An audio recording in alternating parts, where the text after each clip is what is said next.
Jadi terima kasih, ini berturut-turut saya sampaikan ke publik sehingga ini merupakan satu rangkaian terhadap seluruh pernyataan yang saya pertanggungjawabkan secara politik, secara hukum, dan juga di dalam kebenaran politik. Yang pertama adalah ketika saya memaparkan di Universitas Indonesia bersama dengan Pak JK.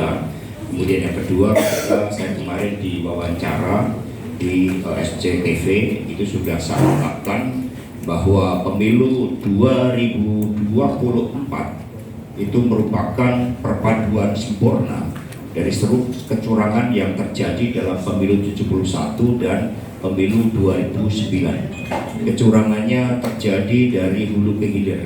Bedanya hanya dari cara yang dipakai. Kalau dulu menggunakan instrumen kekerasan yang dilakukan oleh ABRI dengan sumber daya yang tidak terbatas, saat ini pun juga sama dilakukan oleh instrumen negara yang seharusnya netral dengan sumber-sumber daya dari negara, sehingga Sirekap itu hanya menjadi salah satu instrumen yang dipergunakan untuk membangun suatu persepsi, baik itu melalui quick count yang ternyata itu bisa diintercept, dan kemudian yang kedua melakukan rekapitulasi secara berjenjang yang ternyata di KPU tidak ada metadatanya.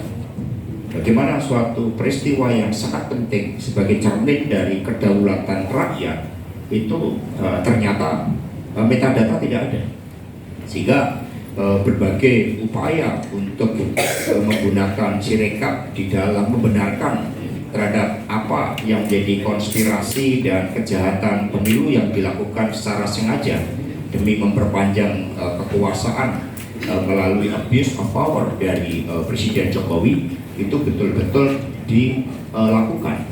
Nah, karena itulah kami menyambut baik adanya pembahasan ini, apalagi ada pakar IT, pakar hukum yang kemudian akan semakin membuka kebenaran itu. Jadi materi nanti saya sampaikan secara lengkap terkait dengan kecurangan dari hulu ke hilir yang sudah tidak terbantahkan lagi, meskipun kita tahu ketika suatu kejahatan pemilu dirancang, kejahatan demokrasi dirancang, itu memang tanpa bukti.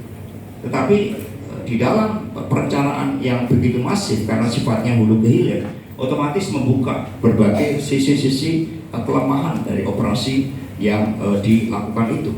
Tetapi yang begitu sedih adalah kehadiran dari seluruh kejahatan demokrasi Orde Baru.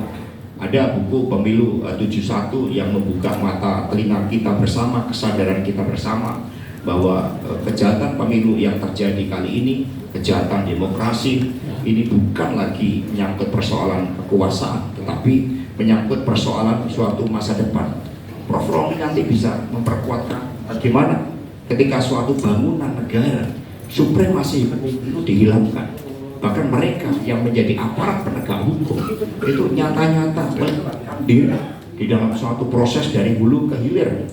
Berbagai pengakuan sudah menunjukkan ketika rekayasa hukum di MK itu ada suatu intervensi, ada intervensi yang melobi suatu lembaga yang seharusnya merdeka, bebas dari campur tangan kekuasaan presiden, tapi ternyata karena ada hubungan kekerabatan, ada kepentingan politik, itu mudah diintervensi.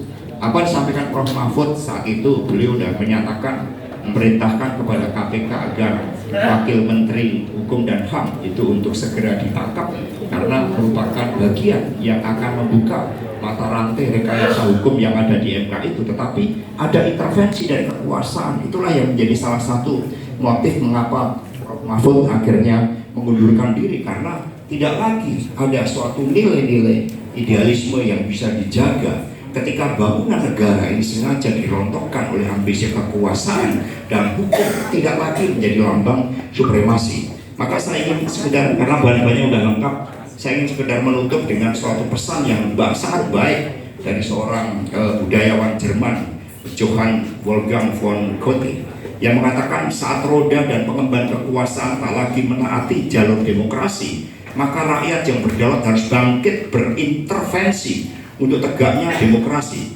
Ini wujud akuntabilitas publik demi kesinambungan demokrasi otentik. Demokrasi harus dikawal dari kecenderungan penguasa imperium, karena siapapun yang tertidur ketika demokrasi ini menghadapi ancaman, maka ketika dia bangun, dia akan menghadapi alam kediktatoran. Ini yang harus kita selamatkan, demokrasi yang berkedaulatan rakyat. Terima kasih. Wassalamualaikum.